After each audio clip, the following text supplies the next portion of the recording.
Okay, let me start this. So yeah, I think few people in the YouTube comments have asked the question like, what is remote execute, right?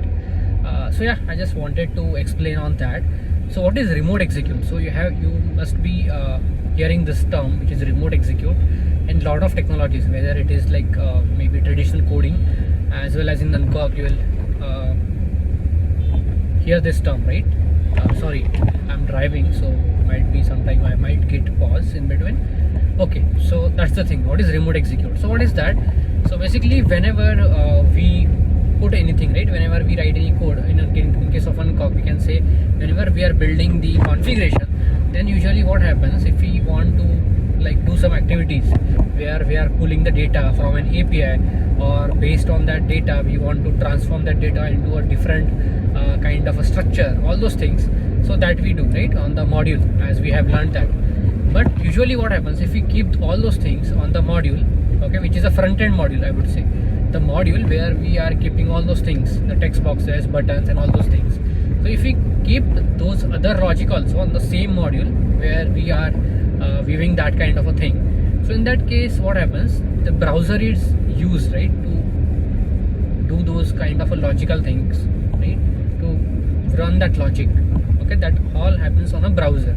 So in that case the performance of a UI, right, UI layout gets hampered, because now we are using a browser for both the things. One is like to do that interaction, right, clicking on the button and doing that thing or other thing, that is one piece, and the other is like doing that processing, okay, calling that external service and all. So what is remote execute is, we can create a module in Unqork, and where we will like toggle on that button, which is remote execute. So what happens, all those processing logic doesn't happen on browser, but that happens on a server, right, which are like Unqork server. So those things happen on a server, so we don't need to bother about that.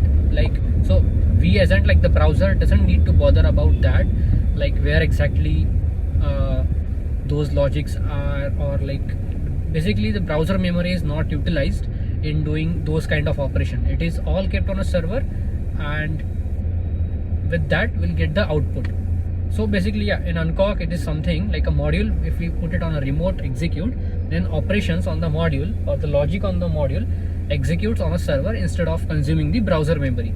So that's like a pretty simple explanation of remote execute. Yep, so yeah, that's it.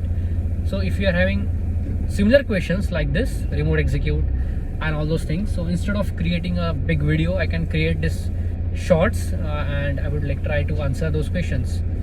Okay, see you guys in the next video as I upload soon. Thank you.